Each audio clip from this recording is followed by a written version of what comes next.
Vamos a iniciar esta conferencia de prensa. Agradecerle a los medios de comunicación que nos están aquí acompañando. Decirles que está con nosotros el doctor Juan Carlos Pérez Castañeda, especialista en el tema agrario en este país, en derecho agrario, y está el compañero Héctor Yescas Torres, que es miembro de la Comisión Política de la Coordinadora Nacional Plan de Ayala. Queremos queremos plantearles, la conferencia de prensa fue convocada para tratar el tema por una reforma indígena para la soberanía alimentaria y el desarrollo comunitario. Decirles que es muy importante abordar el tema agrario de nuestro país. Actualmente, desde que el tema agrario, desde que desapareció la Secretaría de la Reforma Agraria y el tema agrario pasó a manos de SEDATU, pues prácticamente este tema ha sido totalmente desatendido. La Procuraduría Agraria es un organismo que busca fundamentalmente la conciliación, pero no busca la procuración de la justicia. No atiende el tema de la procuración de la justicia. Y es necesario hacer una gran reforma para poder lograr que las comunidades indígenas se integren al desarrollo nacional y realmente aporten a la soberanía alimentaria, que es un reto de la Cuarta Transformación. Algunos elementos que son importantes. En el campo se vive con pobreza y violencia del narco, de la delincuencia organizada. Prácticamente las zonas indígenas, una parte muy importante de ella, está en manos de la delincuencia. Y hay mucha inseguridad, hay mucha violencia, y son territorios que prácticamente están actualmente controlados por la delincuencia organizada para la cuestión de la siembra de estupefacientes. Importamos la mitad de lo que comemos.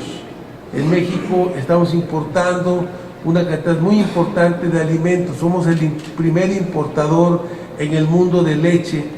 Somos de los principales importadores de trigo, de arroz, de soya a nivel nacional.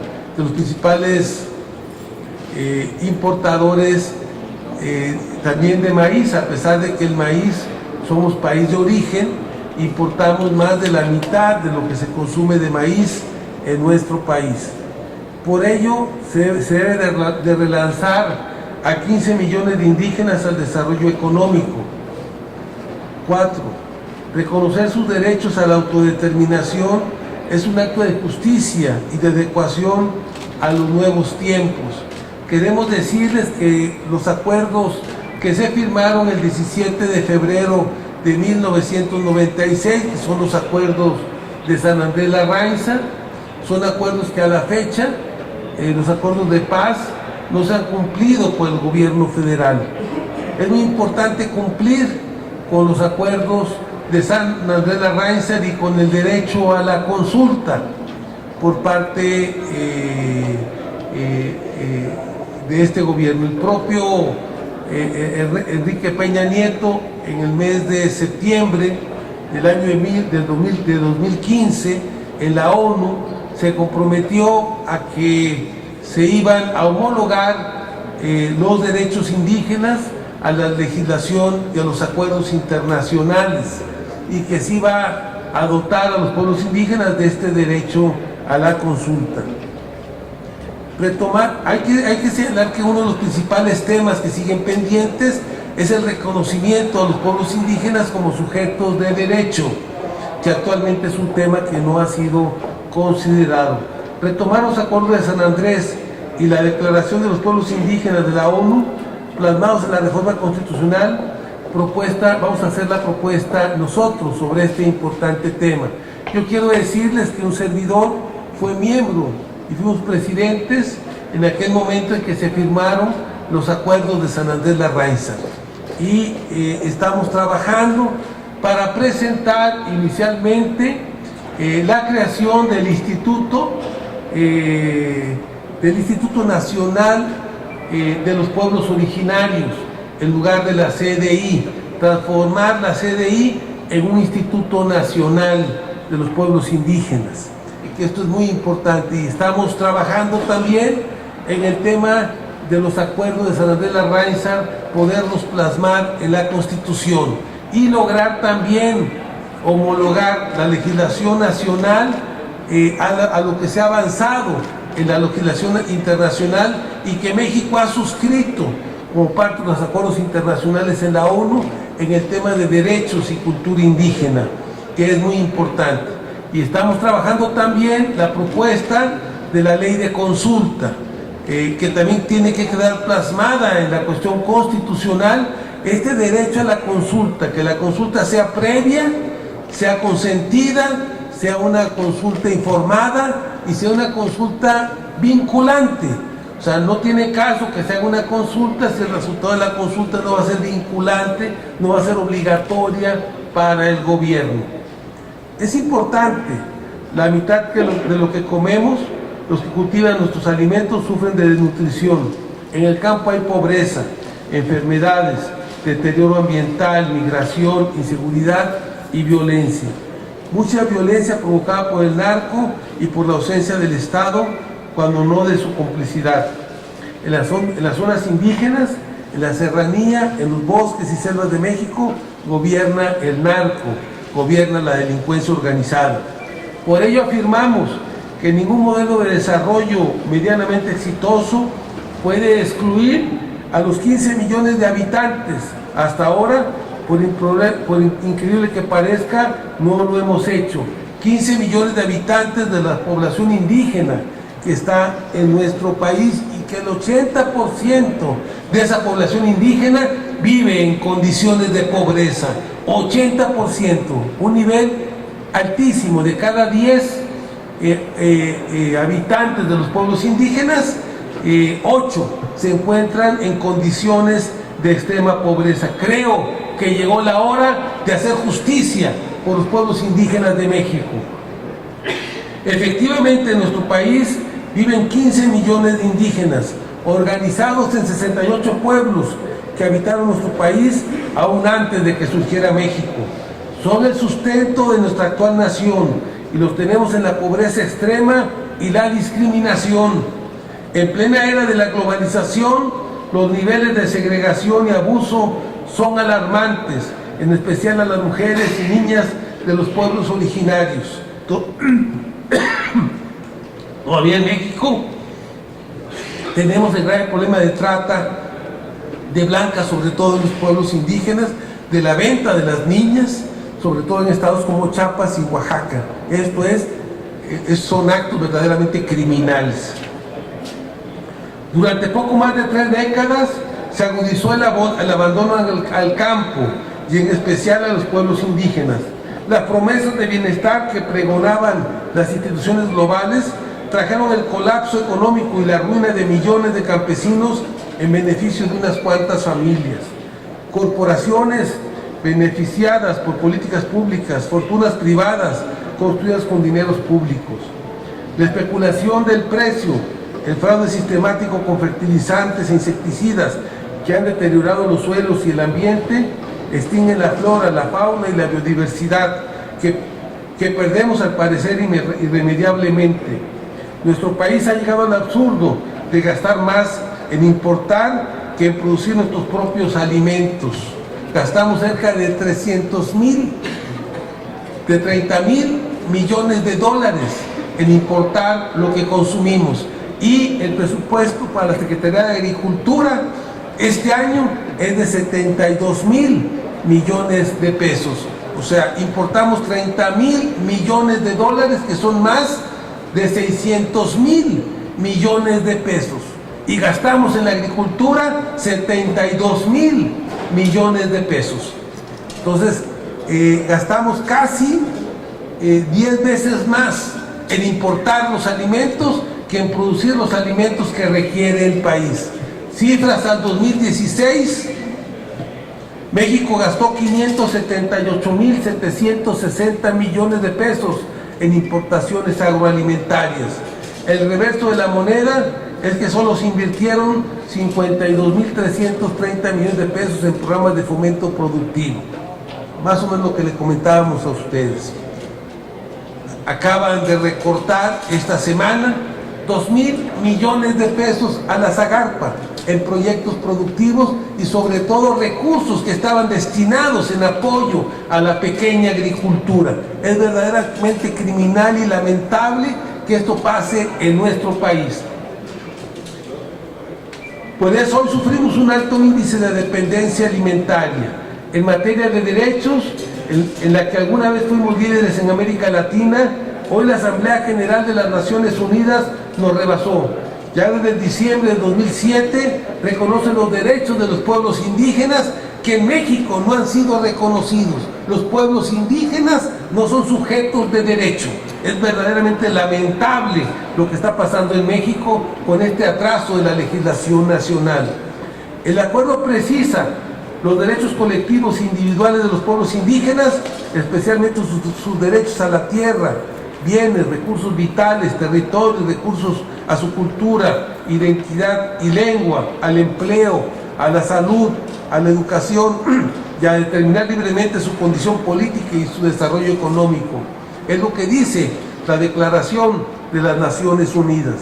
La Declaración de los Pueblos, de los Derechos de los Pueblos Indígenas, como se conoce mundialmente, pone especial énfasis en el derecho de los pueblos originarios a mantener y a fortalecer sus propias instituciones, cultura y tradiciones, lo que significa y lo que representa en el término del derecho, el derecho consuetudinario, los usos y costumbres de los pueblos.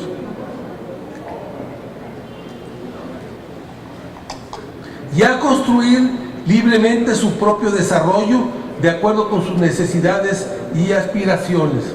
También prohíbe expresamente la discriminación contra los indígenas y promueve su derecho a mantener su diversidad y su propia visión económica y social, su propia cosmovisión de la realidad. Justamente lo que contiene los ya célebres acuerdos de San Andrés Larraínzar sobre derecho y cultura indígena, que el gobierno mexicano firmó con el Ejército Zapatista de Liberación Nacional, el EZLN, el 16 de febrero de 1996 y que nunca se concretaron. El acuerdo comprende una modificación constitucional para otorgar derechos, incluyendo la autonomía, a los pueblos indígenas de México y atender las demandas en materia de justicia, igualdad y equidad para los pueblos indígenas y los pobres en extrema pobreza en México, los pobres de los pobres, que son los pueblos indígenas de México. Con la iniciativa que presentaremos al Pleno del Senado de la República en su 64 legislatura, cumpliremos con los acuerdos de San Andrés Larraínzar, cerrando una deuda histórica con los pueblos originales. Relanzaremos el desarrollo comunitario y pondremos al día a nuestro país en materia de derecho internacional. Es una incitativa al constituyente permanente, ya que se trata de una primera reforma constitucional que la nueva legislación se propone. Es una convocatoria al debate nacional para la justicia y la inclusión de los pueblos indígenas. En nuestra propuesta de reforma constitucional proponemos que la nación se defina como multiétnica, que se reconozca el derecho a la libre determinación y autonomía de los pueblos indígenas, así como ejercer dicho derecho con apoyo de los instrumentos del Estado mexicano.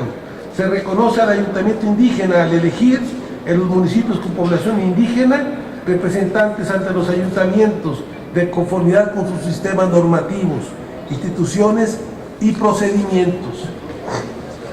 El ejemplar gobierno comunitario de Cherán en Michoacán, que ya lo reconoció la Suprema Corte de Justicia del país, demuestra un modelo exitoso, participativo, democrático, en armonía y protección mutua, que no solo es eficiente en el uso de los recursos, sino que abatió a cero las extorsiones, secuestros y presencia de grupos criminales.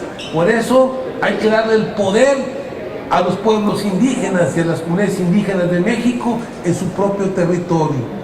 Bien harían los grandes centros urbanos en conocer la experiencia comunitaria de Cherán y ahora la experiencia de Ayutla de los Libres, en donde también la Corte ya resolvió el tema de la vida de los ayuntamientos comunitarios, de los ayuntamientos de los pueblos indígenas, de los derechos de los pueblos indígenas para elegir en el marco de sus pueblos normativos y darse sus propias formas de gobierno. En esta línea argumentativa, proponemos que los pueblos indígenas sean consultados antes que el Estado emite, adopte y aplique medidas legislativas o administrativas que los afecten o que sean susceptibles de afectarles, a fin de alcanzar un acuerdo y obtener su consentimiento libre, previo e informado. En el tema de la propuesta de Andrés Manuel de la reforestación y del tren peninsular, es muy importante que se lleve a cabo la consulta de los pueblos indígenas sobre estos dos importantes programas del gobierno de transición que actualmente del presidente electo Andrés Manuel López Obrador, que va a tomar protesta el día 1 de diciembre. Es muy importante que se haga la consulta sobre estos temas, porque si no, lo que veremos es a los pueblos indígenas que sean afectados por estos programas, al no ser consultados, de acciones de rebeldía y de resistencia. Pensamos que nuestra propuesta remedia de una vez por todas los cuestionamientos jurídicos que tuvieron los acuerdos de San Andrés. Hasta ahora los ciudadanos han entendido que la democracia solo era en beneficio de los partidos, de los intermediarios políticos, y que el Estado se adueñaba de todos los puestos, de todas las ventanillas de tensión y las vías de distribución de los recursos, porque fue una práctica recurrente. Pero la democracia es de los ciudadanos y con esta iniciativa así lo demostramos. Porque no nomás se trata de los usos y costumbres para elegir a los nuevos gobernantes, sino también para que decidan cómo se van a gobernar. Si es un ayuntamiento unipersonal, con un presidente electo, que ese es un modelo impuesto desde la colonia, desde tiempos de la Nueva España aquí en México, o si es un cabildo comunitario el que decide los destinos de esos municipios autónomos. Por eso no nada más es la forma de elegir, sino la forma de gobernarse, que se respeten sus usos y costumbres, también en cómo deben de gobernarse. Por eso el ejemplo de Cherán, que la propia Corte ya reconoció las formas de gobierno que se dieron el pueblo indígena de Cherán. Por eso se hace necesario que el Poder Legislativo, el Poder Fundante, revise, discute, escuche y proponga una serie de medidas como la que hoy presentamos para redefinir en el momento actual el papel del Estado y sus instituciones para alcanzar de manera efectiva los anhelos de justicia social, que sin contraponerse con las reglas de la economía, si encontremos la forma singularísima, única, de armonizar derechos, redistribución de riqueza y desarrollo comunitario. Ese es nuestro reto y lo enfrentaremos. Muchas gracias.